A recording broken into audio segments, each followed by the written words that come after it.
Bonjour, bonsoir à tous les catcheux et les catchix et bienvenue dans ce 6e épisode de NXterville. Là, nous nous approchons de plus en plus vers l'autre moitié, si ce n'est déjà le cas. Bon, on n'a pas le nombre exact d'épisodes, mais c'est pas grave. Comme d'habitude, je suis accompagné de Pépé Foot. Comment ça va, Pépé Foot? Ça va très bien, bonjour à tous et let's go pour l'épisode 6 de NXterville comme t'aimes le dire, je suis chaud patate, let's go. Alors, donc on va commencer déjà doucement parce qu'on ouvre le show avec les rookies réunis sur le ring pour justement avoir le classement des rookies par les pros. Donc par rapport aux différents critères, c'est-à-dire le ratio victoire-défaite, l'appréciation des pros, du public et des performances. Donc c'est un épisode assez décisif qui va nous ouvrir vers l'autre partie de la saison 1 de NXT. Du coup, pour cela, nous avons fait une petite liste, nous avons fait notre propre liste des rookies et chacun notre tour, on va donner les rangs respectifs. Dans l'ordre décroissant, c'est-à-dire du dernier au premier. Du coup, en dernier, moi j'ai mis Michael Tarver. Parce que franchement, le mec, depuis le début, il ne propose rien concrètement, il n'est rien, il ne représente rien, quoi. C'est un nulard, il perd tous ses matchs. Le catch aussi, c'est vide. Et toi? En dernier, j'ai également mis Michael Tarver. Bon, là, je te rejoins là-dessus. Je vais pas argumenter davantage pour exactement les mêmes raisons. Voilà. Comme quoi, c'était assez obvious. Ensuite, numéro 7. L'enclume de NXT. Je l'ai choisi. Skip Sheffield. Jusqu'à là, je te suis, hein, en vrai. Moi aussi, numéro 8, Skip Sheffield. Jusqu'à là, on est d'accord. Parce qu'à part être gênant, il n'a rien fait d'autre. Donc, bref. Numéro 6, Darren Young. Il y a du mieux, mais c'est pas assez. Si je peux me permettre, le numéro 7 et le numéro 6, enfin, je veux dire le numéro 8 et le numéro 7, Skip Sheffield et Michael Tarver, on peut presque les intervertir. Hein. Moi, bon. Ouais, pratiquement. Pratiquement. Du coup, ton numéro 6, c'est qui? En numéro 6, j'avais mis Daniel Bryan. Daniel Bryan en 6? Je l'ai mis en 6. Oh, comment ça? Je l'ai mis en 6 parce que, en vrai, quand tu regardes bien, sans penser au fait qu'on sait tous que c'est Daniel Bryan, depuis le début, il a fait que de perdre tous ses matchs. Ouais. Il a perdu tous ses matchs. En promo, il se démerde pas mal. On va pas dire qu'il a non plus un charisme de dingue pour le moment. Si on est objectif, je vois pas pourquoi tu le mettrais plus haut. Ah, plus haut. Toi, t'as mis qui en 6? En 6, comme j'ai dit, j'ai mis Darren Young. Il y a du mieux depuis quelques semaines, mais bon, pour le mettre dans l'autre moitié du classement, non. Franchement pas. Ok. Ça peut se comprendre, vas-y. Continuons. Ensuite, numéro 5, Wade Barrett. Moi, en 5, justement, j'ai mis Darren Young. Ouais. Je vais m'expliquer. Pourquoi je l'ai mis au-dessus de Daniel Bryan? Parce qu'en fait, Darren Young, certes, c'est pas terrible jusqu'à présent, mais au moins il me fait rigoler, en fait. Il me fait rire, divertir. Ok, son catch, c'est pas fameux, ce qu'il fait, c'est pas fameux non plus, mais au moins c'est drôle. Enfin, je suis au moins un petit peu, voilà, il me fait décrocher des petits sourires en coin. Donc c'est divertissant, je trouve ça en tout cas plus divertissant que Daniel Bryan pour le moment. Voilà. Pour ma part, le numéro 4, ça sera Justin Gabriel. Et je vais dire pourquoi. En fait, Justin Gabriel, il coche toutes les cases du rookie. Le mec qui découvre vraiment le catch et qui est là pour apprendre. Parce qu'il n'a pas tant de personnages, tant de personnalité que ça. Après, il sait catcher, hein, c'est évident. Mais c'est vraiment pour le reste qui découvre vraiment comment se tenir, qui écoute les conseils des anciens, de son pro Matardi, qui voit comme son sensei, voilà. Et je trouve cette face rookie très intéressante de Justin Gabriel. Je suis plutôt d'accord avec avec toi en ce qui concerne Justin Gabriel, mais je ne l'ai pas choisi moi pour le 4, j'ai plutôt choisi Wade Barrett pour un peu les mêmes raisons que toi. C'est vrai que le fait qu'il soit avec Chris Jericho, ça lui donne un petit poids, mais c'est pas encore non plus trop ça, on va dire, niveau match. Hein. Il n'a pas non plus gagné trop de matchs. Il paraît pas si dominant que ça, même si on essaie quand même de le présenter comme étant l'une des grosses têtes de cette liste. Donc 4e place, je pense que c'est plutôt pas mal pour lui. C'est vrai. Côté match aussi, c'est vrai que le ratio n'est pas énorme. Numéro 3, je pense que ça va t'étonner. David Otunga. David Otunga, je ne le mets pas... je le mets au pied du podium sur le podium en 3e place. Parce que, lui, c'est déjà confirmé. Le mec, il a clairement le truc pour se démarquer.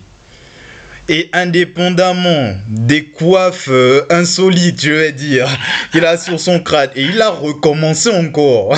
Il a remis les étoiles pour cet épisode, mesdames et messieurs. Donc ça, c'est déjà éliminatoire. Niveau look. Mais ensuite, il a le personnage, la personnalité, tout ça. Mais c'est vrai que niveau cash, il y a vraiment de la verdure et... Il y a quand même quelques défauts, même s'il commence à s'améliorer.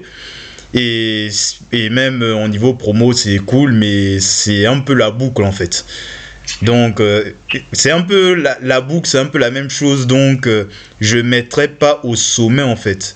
Genre, je ne mettrai pas en top liste. Ok, je vois, mais... moi je reviendrai après sur David Otunga. En 3, j'ai choisi, moi, Justin Gabriel. Voilà. Bon rookie, exactement comme tu l'as dit. Il est bon dans le ring, il catch bien. Il a une prise... Moi, je me rappelle, la première fois que j'ai vu Justin Gabriel faire son 450, je sais pas si j'en avais déjà vu ça avant, en fait. Non, jamais. C'est la première fois que j'avais vu ça. Clairement. Comme tout le monde, beaucoup de gens. Donc c'est ce côté un peu flashy, un peu frais. On en avait pas beaucoup à la WWE dans cette période-là. Donc je trouve qu'il a vraiment un truc. Et puis le fait qu'il écoute bien les conseils. Tu peux raconter plein d'histoires avec un catcheur un peu générique comme lui, hein, j'ai envie de dire. Ouais. Donc 3e position pour moi, Justin Gabriel. Bon, je te laisse. Alors, du coup, toi, il te reste qui ? Moi, il me reste, du coup, en 2e position, David Otunga, je vais revenir sur lui. Ah. Il a le truc. Comme tu l'as dit, on est d'accord, il a le truc. Il a le flow. Bon, après, c'est le flow de l'époque, hein, mais on va dire qu'il a le flow, il a l'attitude, il a le physique. Dans le micro, il se démerde très bien. Après, c'est vrai qu'il a quand même quelques lacunes dans le ring, et je trouve que son perso est celui qui est le plus, on va dire, celui qui tend plus à montrer une réelle personnalité. Parmi les 8, c'est vraiment David Otunga. Donc je le mets second parce que pour toutes ces raisons-là, mais le fait qu'il soit un petit peu encore vert sur le ring, pas la première place, mais bon second. Ouais, belle place. Et du coup, pour venir au second, même si c'est ton premier, Heath Slater. Je commence de plus en plus à comprendre un peu le personnage. Bon, c'est un peu le personnage qu'il a eu toute sa carrière en fait. Je me suis rendu compte au fil des épisodes. Donc, One Man Band, tout ça, rocker, un peu fougueux qui apporte de l'énergie, je trouve ça cool. Le catch, c'est plutôt propre et surtout, le ratio de victoire, quoi. Il gagne tout. Le mec, il n'y a pas un truc où on sent que il est dans le mal. Il a dû genre perdre un seul match depuis le début de NXT. Donc en plus ça doit être genre le mec que normalement on attend, l'un des mecs qu'on attend le moins, mais le mec réussit à être quand même au top en termes de victoire, défaite de tout le groupe. Donc du coup bravo à lui, belle seconde place. Je te suis totalement. Moi, je l'ai mis en première place. Et je trouve que c'est celui voilà, bah déjà son ratio énorme, il perd quasiment jamais. Dans le ring, c'est plutôt propre. Le personnage est voilà, c'est intéressant. Il est un peu fougueux comme tu l'as dit. Bon, ce même personnage qu'il a toujours joué toute sa carrière. Je suis d'accord avec toi. Et pour l'instant, c'est celui qui est le plus complet, j'ai envie de dire.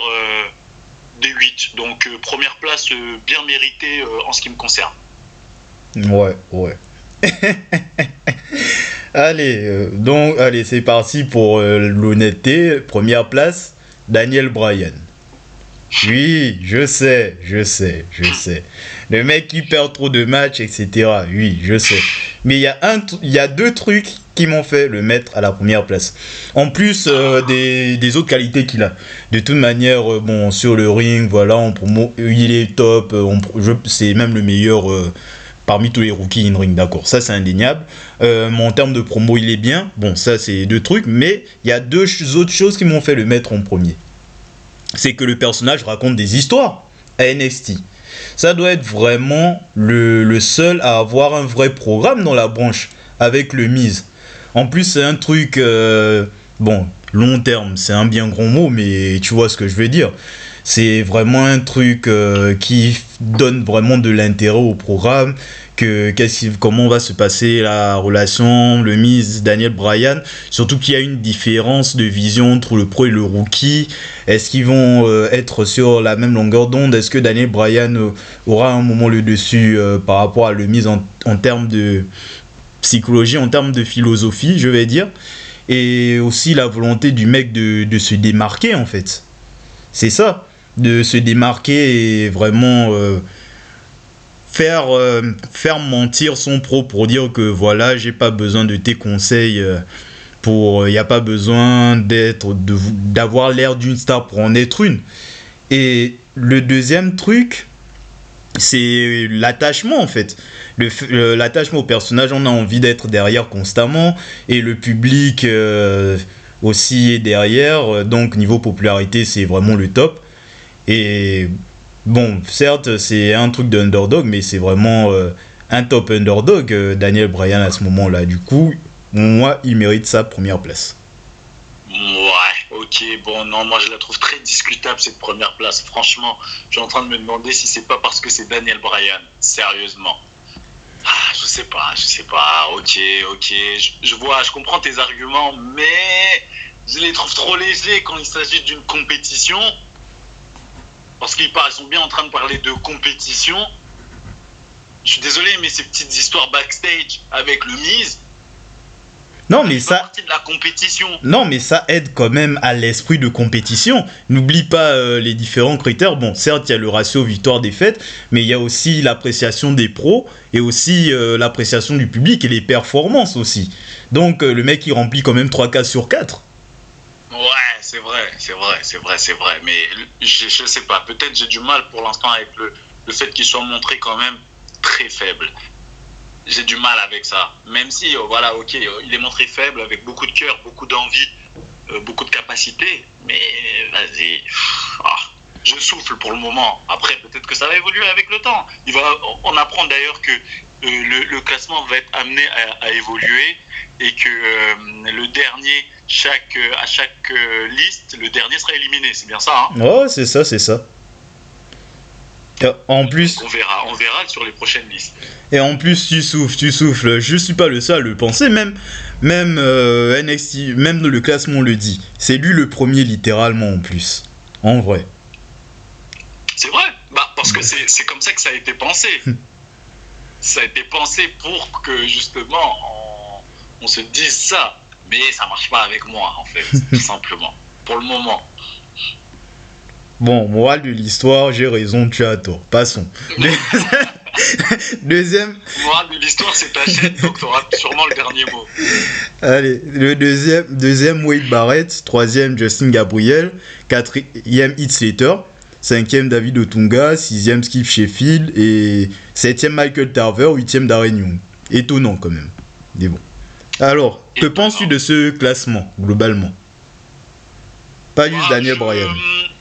Je trouve qu'il a été bien pensé. Il a plutôt été bien pensé pour raconter des histoires par la suite. Le fait que Daniel Bryan soit premier, je trouve que c'est plutôt logique vu l'histoire qu'ils veulent raconter. David Otunga à la place, c'est bien parce que ça lui donne un petit peu de frustration, ce qui va l'emmener derrière à vouloir prouver. Et Darren Young en bon dernier, franchement, c'est trop marrant, quoi. Je trouve que le classement est bien. Ils ont bien fait le classement, je trouve. T'en penses quoi, toi? Ouais, je suis plutôt d'accord pour les mêmes raisons. Ouais. Maintenant, après avoir dit ce que nous en pensons, maintenant on demande à Darren ses impressions sur son rang de dernier. Et il le justifie par son rapport avec CM Punk, qui n'est pas des plus beaux, voilà, qui n'est pas très jojo, et promet de montrer ce qu'il est capable dans le peu de temps qui reste. Ensuite, on demande à Daniel Bryan ses impressions en tant que premier. Il répond que son ratio victoire-défaite n'est pas terrible, mais pourtant Michael Cole n'arrêtait pas de dire qu'il ne ressemblait pas à une superstar et qu'il n'avait pas le hit factor. Du coup, il en profite pour clasher David Otunga. Vraiment frustration max, en disant qu'il y en a qui ressemblent à des superstars, etc., qui sont mariés à des célébrités, mais pourtant ne savent pas catcher. Oh. Du coup, Otunga, il enlève ses lunettes de soleil et il commence à embrouiller Bryan en admettant que oui, il n'a pas le plus d'expérience dans le catch et n'a pas fait les indies, mais continue à fumer en montrant ses plus belles étoiles dessinées sur son crâne, visiblement, et en insistant sur son charisme et son look. Et Bryan termine en clash en vannant sa dégaine et son jean. Otunga dit que bon, c'est bon là, mon jean, y a pas de problème. Mon suite, y a pas de problème pourtant.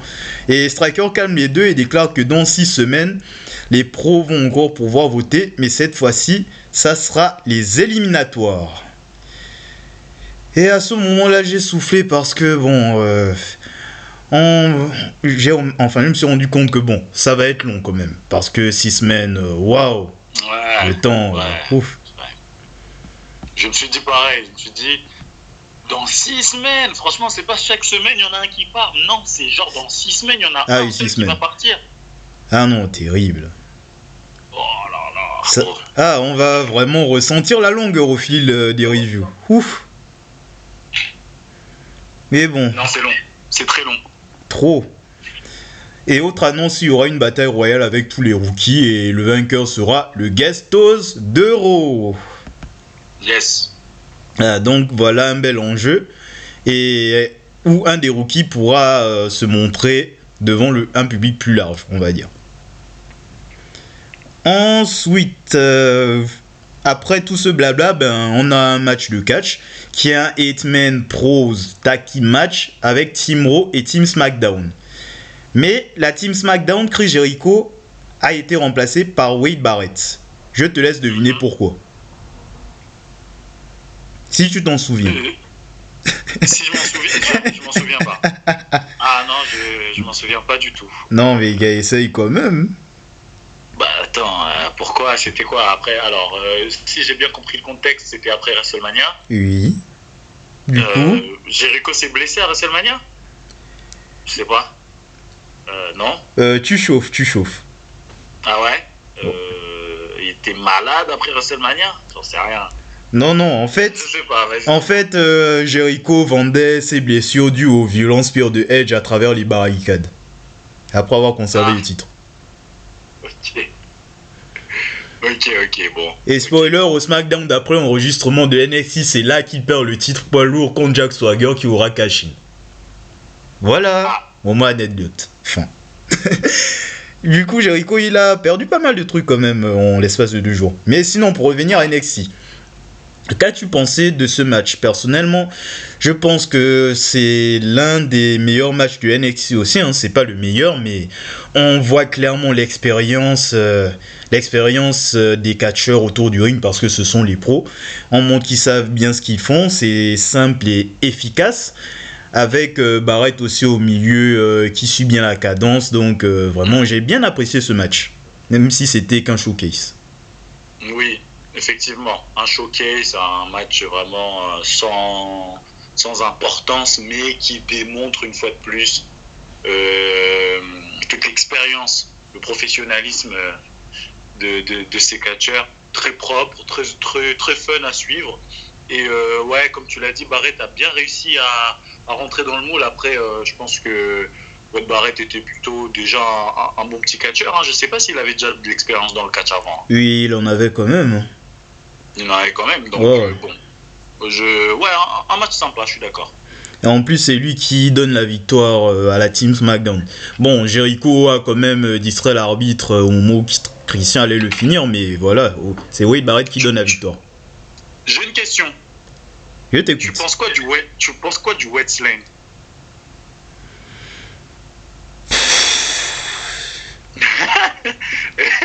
C'est vrai que le Wasteland, ouais. C'est pas... Bon, c'est pas ouf, mais c'est pas non plus aussi terrible que la majorité pense, quoi.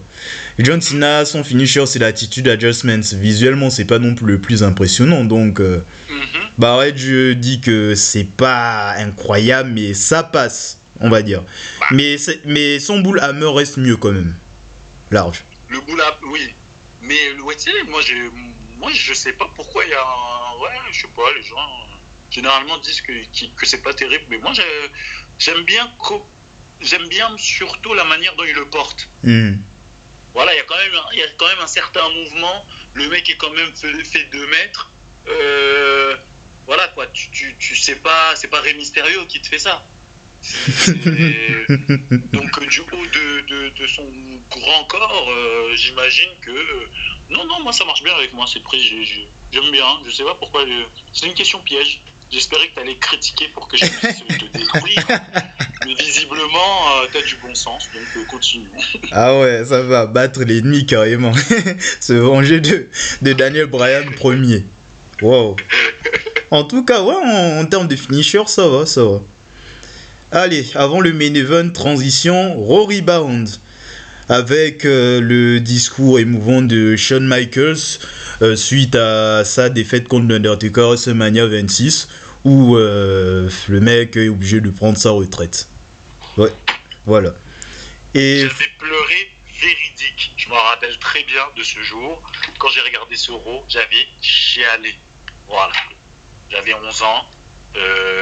Shawn Michaels était l'une de mes superstars préférées. Donc... je me rappelle très bien de ce Raw et ouais, c'était terrible pour le jeune bébé foot. Hein.